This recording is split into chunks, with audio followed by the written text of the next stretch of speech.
como comentamos desde el inicio del programa, hoy es 1 de julio y hoy se cumple un año de la elección del 2018, elección en la que Andrés Manuel López Obrador triunfó en la carrera presidencial, en la elección presidencial, con un número pues inusitado de votos. Nadie antes que él había logrado romper la marca de los 20 millones y él alcanzó más de 30 millones de votos, lo que lo hace un triunfo electoral histórico. Y él ha querido pues marcar este primer año con un acto en el Zócalo capitalino, que bueno, tendrá algo de verbena popular, algo de bailongo, como él mismo dice, y también pues un informe en el que hablará de su gestión de 7 meses al frente del gobierno. No es el primer presidente que marca el primer aniversario de su triunfo electoral.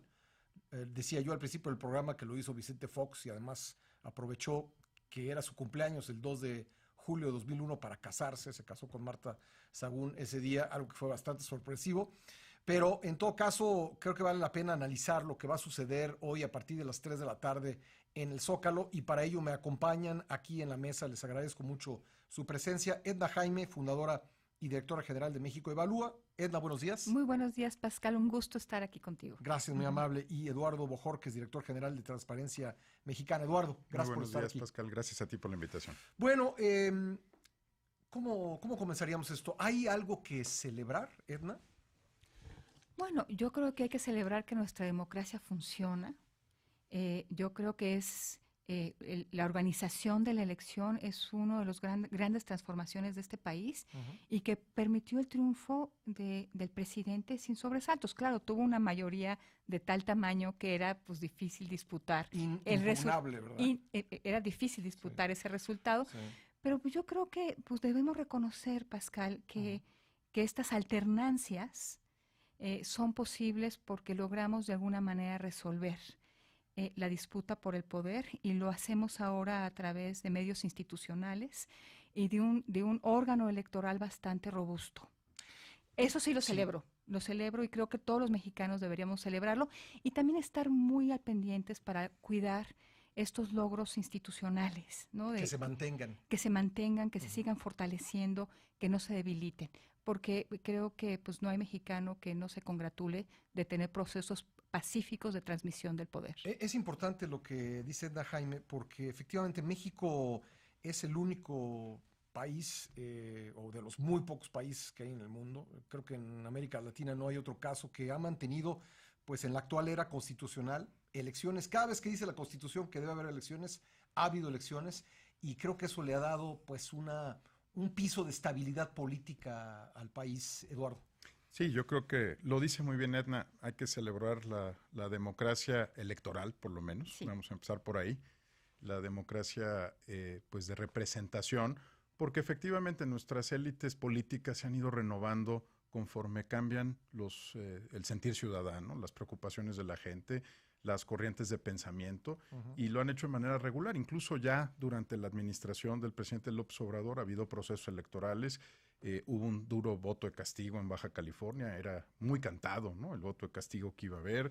Se han renovado 3 congresos en distintos estados de la República. Está también el caso de Puebla, un caso más complejo, ¿no? Por la naturaleza en la que se dio una elección extraordinaria, pero aún con todas las molestias, inconformidades, gritos, sombrerazos, lo que se les ocurra, el hecho es que regularmente tenemos procesos electorales, hay un ganador. Cuando el perdedor siente que puede impugnar la decisión, va al tribunal, el tribunal falla y se toma posesión y se gobierna. Yo creo que ahí de verdad podemos estar tranquilos. Donde creo que todavía estamos muy lejos es en el tema de la democracia participativa y de la democracia directa.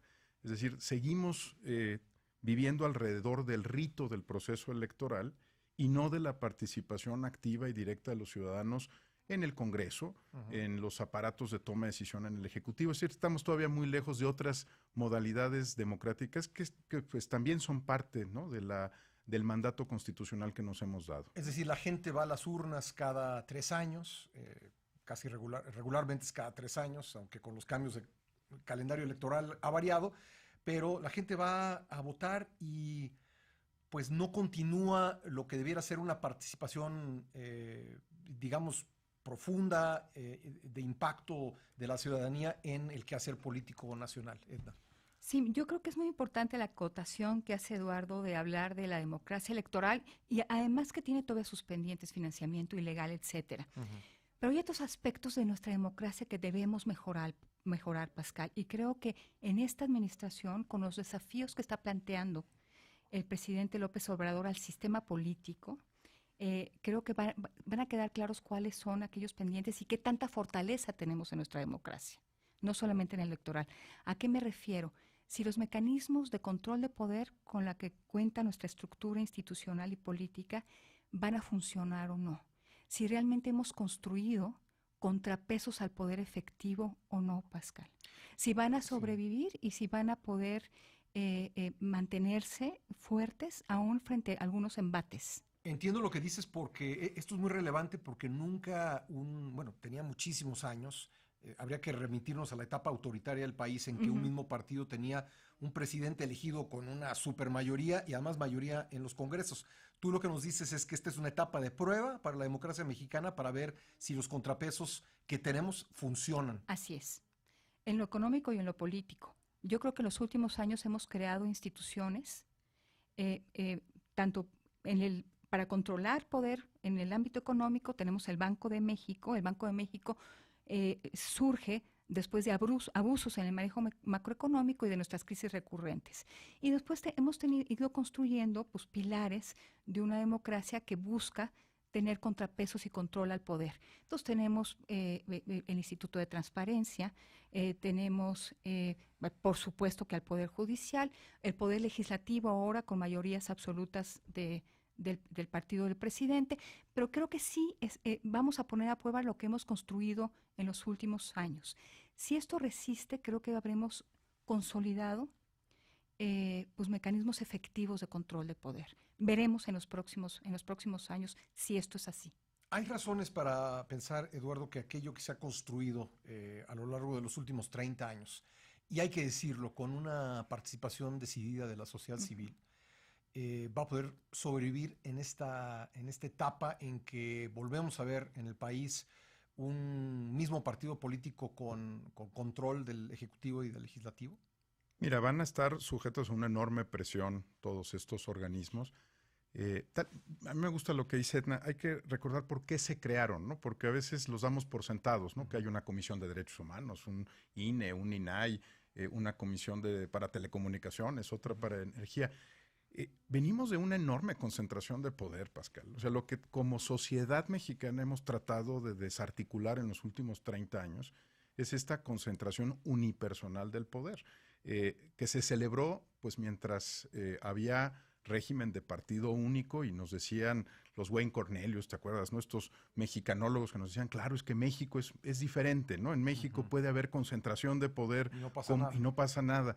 Bueno, llevamos 30 años, sociedad, academia, incluso el propio gobierno, entendiendo que la concentración de poder no es sana. Nadie está hablando de frenar. Y desmontándola, ¿no? Desmontándola y diciendo, a ver, vamos a tratar de hacer una democracia donde muchos actores con distintas perspectivas participen para que no sea la voluntad de una sola persona la que defina el destino del país. En buena medida porque nuestro país es más complejo, ¿no? Cuando pensamos en el general Lázaro Cárdenas, el otro día conversábamos en la oficina, pues gobernaba 50 ciudades, ¿no? Es decir, eso era gobernar México durante el cardenismo, ¿no? Controlabas el Congreso, que tampoco era particularmente pues, adverso al interés del presidente, y tenías control ni siquiera de todo el territorio, ¿no? Tenías control de 50 ciudades, eso era gobernar el país. Hoy hay 220 municipios de más de 100,000 habitantes, tenemos ciudades que en sí mismas son más grandes que países, ¿no? Tenemos estados muy ricos con una enorme capacidad de contribuir a la economía global, un poco lo que le pasa a California en los Estados Unidos.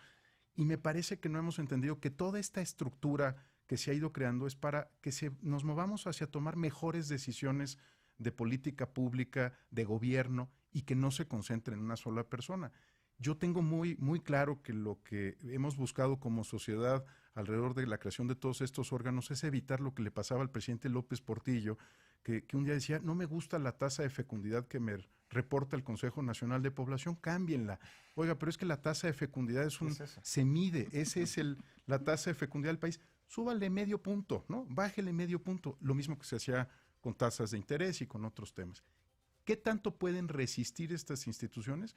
Bueno, van a resistir en la medida en la que hagan su trabajo, Pascal. O sea, en la medida en la que tomen postura. Por ejemplo, yo empiezo a ver un IFAI o INAI que pasó, ¿no? Digamos, de estar muy calladito y muy cómodo en los últimos años, a darse cuenta que sí tiene que proteger el derecho a saber de las personas, y en la medida que lo haga, seguramente sobrevivirá. Lo mismo el INE y lo mismo otros organismos. Cuando tomen finalmente su rol de contrapeso, pues seguramente va a haber tensión, Pascal, ¿no? Es inevitable porque es un contrapeso al poder, pero también va a haber mayor respaldo social sobre esas instituciones. Hay quienes ven en los hechos de los últimos 7 meses una gran tentación de regreso al pasado, de autoritarismo. Le voy a preguntar a mis invitados qué opinan ellos al respecto.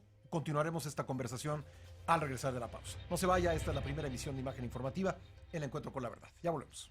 Estamos hablando sobre el primer año del triunfo electoral de Andrés Manuel López Obrador con Edna Jaime y Eduardo Bojorquez. Les preguntaba antes de irnos a corte sobre los señalamientos de quienes dicen que estamos viviendo una etapa de regresión autoritaria en México. Edna.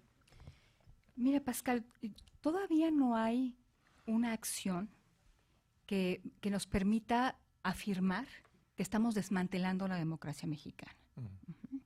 Hay cosas que... Ni siquiera los embates contra los organismos autónomos. Sí, todavía, o sea, creo que más allá de lo presupuestal, todavía no hacen mella en ellos, aunque sí hay lo hemos visto, una intención como de control de estos órganos, de tener un ascendente sobre su funcionamiento y sus decisiones, pero todavía no hay nada que nos pueda llevar a afirmar que la democracia mexicana se desmantela y que se reconstruye la hegemonía partidista. Uh-huh. Sí creo que hay esa intención de crear una estructura de partido muy fuerte. Veo que hay mucho trabajo en territorio por parte de contingentes de Morena. Veo en los programas sociales, los prioritarios del presidente, que consisten la mayoría en subsidios directos, creo que pueden contribuir a la formación de estas estructuras partidistas que hagan a un partido eventualmente imbatible, uh-huh, como lo tuvimos en el pasado. Pero acabamos de tener elecciones, uh-huh, y no necesariamente ocurrió así. Uh-huh. Baja California se llevó carro completo, pero no necesariamente ocurrió así. Sí creo que la sociedad mexicana ya traspasó un umbral. Y lo decía muy bien Eduardo. Y va a ser difícil regresar. Va a ser, uh-huh, lo decía muy bien Eduardo, esta sociedad es súper compleja. Uh-huh. Entonces ya no cabe en los... El control, digamos. En los moldes del pasado. Uh-huh. Uh-huh. Por más que el presidente quiera monopolizar el espacio público, va a ser difícil que lo consiga. O sea, al presidente no le gustan las organizaciones de sociedad civil. Es una concepción de poder distinta, uh-huh, donde es el gobierno, los políticos quienes ocupan el espacio público. Muy difícil acallar a la prensa, muy difícil dar pasos para atrás en la libertad de expresión. No te quiero decir con esto que no vaya a sufrir o que no vaya a haber intentos por hacerlo, pero creo que sí ya traspasamos un umbral y espero que también hayamos traspasado el umbral en términos de institucionalidad económica y política, que haga muy difícil tomar decisiones equivocadas. En el pasado también hubo decisiones equivocadas, aunque ahora esté enaltecido y haya nostalgia por algunos años del desarrollo estabilizador y de la época dorada de la paz priista, ¿no? Pero creo que este es un país distinto y un mundo muy distinto. Y el presidente se está percatando de ello. La complejidad en todos los ámbitos es enorme. Eduardo, pues misma pregunta. ¿Tú ves tentaciones autoritarias, sobre todo tentaciones autoritarias que estén aterrizándose, que estén logrando objetivos? Tengo la misma impresión que Edna.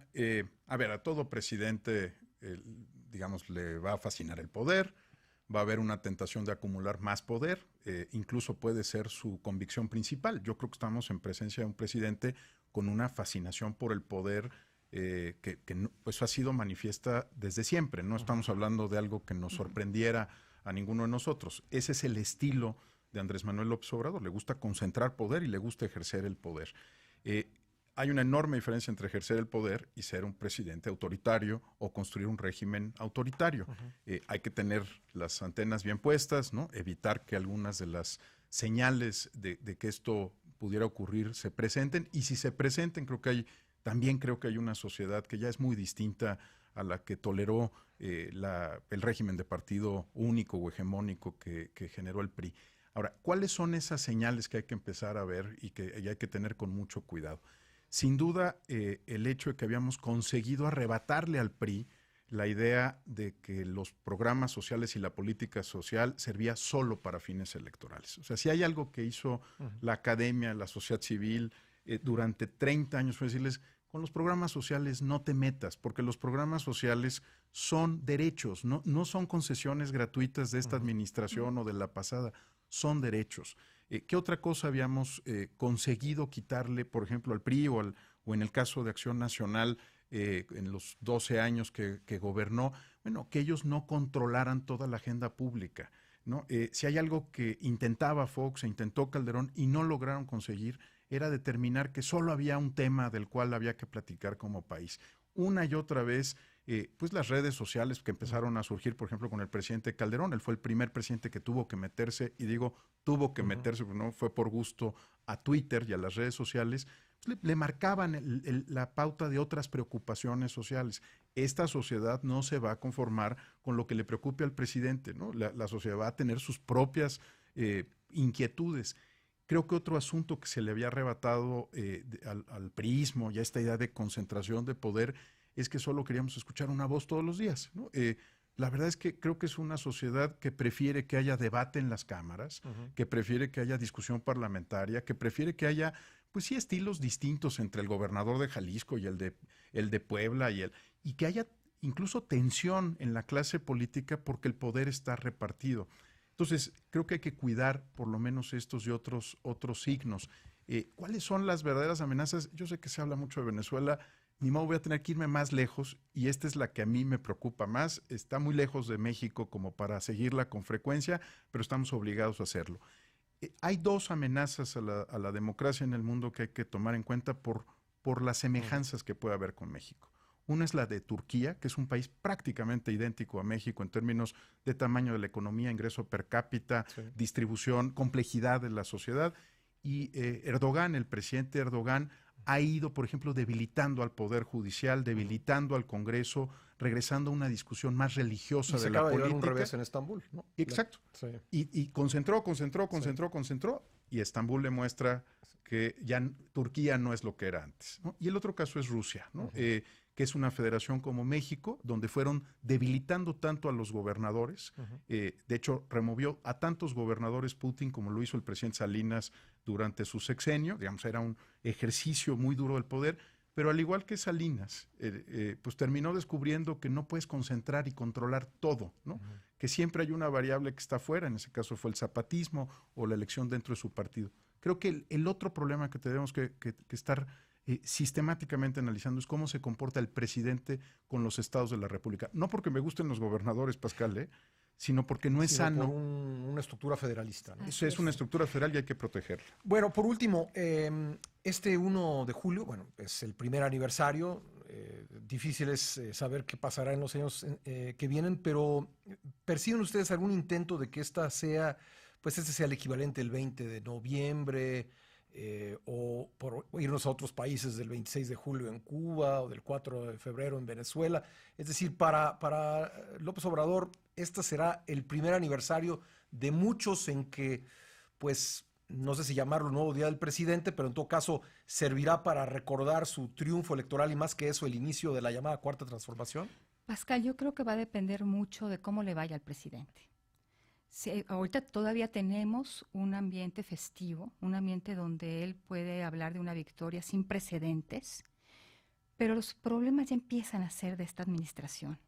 Entonces, si en un año no tenemos resultados en las cosas que más nos aquejan, pues yo creo que este ambiente de festividad puede convertirse en una de pesadumbre y de preocupación. Entonces, eventualmente el presidente tiene que dar resultados. Beltrán, y eventualmente tiene que pasar por el juicio ciudadano, el desempeño de su gobierno. Y yo creo o sea, a la que gente sí le importan los resultados. sí, por supuesto que le importan los resultados. De hecho, Pascal, su popularidad ha venido erosionándose lentamente. Entonces, eventualmente, el ciudadano va a meter las bolsas a su bolsillo y va a ver, las manos a su bolsillo, perdón, y verá si tiene dinero o no tiene dinero, si hay una buena expectativa de conseguir un empleo. En fin, si está más seguro o si vive con miedo. Estas cosas sí pasan por el juicio del ciudadano y eventualmente también por la popularidad del presidente. Entonces, el presidente está obligado a dar resultados. Creo que sí nos cansamos de la cautela que generamos en administraciones pasadas con gobiernos divididos, y por eso se le dio un mandato muy claro. Y creo que ese mandato, la expectativa es que genere un resultado. No hay excusas, digamos, en ese sentido. Uh-huh. Eduardo, para concluir. Pues yo espero que no se institucionalice ningún día de la 4T o del presidente por la salud de la ciudadanía mexicana, ¿no? Porque cultivar personalidades, hacer alrededor de individuos grandes construcciones, no ha pagado bien en la historia de México, como tampoco ha pagado bien, y yo creo que hay que recordarlo, los presidentes que han querido transformarlo todo han terminado normalmente mal, ¿no? El presidente Salinas terminó, yo creo que en una de las peores crisis políticas de nuestra historia, ¿no? El presidente Peña, que era Saving Mexico, ¿no? La portada de Time, sí, iba a ser el gran transformador, el gran reformador, vamos a mover a México y a transformarlo. Creo que es evidente que el presidente Peña no terminó bien con su administración, de hecho terminó muy débil, ¿no? Y el presidente Fox también ofreció ser, ¿no?, el gran transformador de la realidad, ¿no? Y todo iba a ser diferente. Y pues yo veo un presidente muy disminuido en las redes sociales, ¿no? Francamente, a veces hasta triste es verlo, ¿no? En ese estilo y en ese tono. Yo creo que hay que tomar consejo de los historiadores, ¿no? En la historia del país, nunca estos grandes modelos de transformación han terminado genuinamente transformando al país y llevándonos a donde queríamos. Ojalá triunfe el gobierno y ya no el discurso político. Pues les agradezco mucho a ambos, muy amables. Gracias, Edda Jaime, fundadora y directora general de México Evalúa, y Eduardo Bojorquez, director general de Transparencia Mexicana. Gracias. Gracias a ti, Pascal.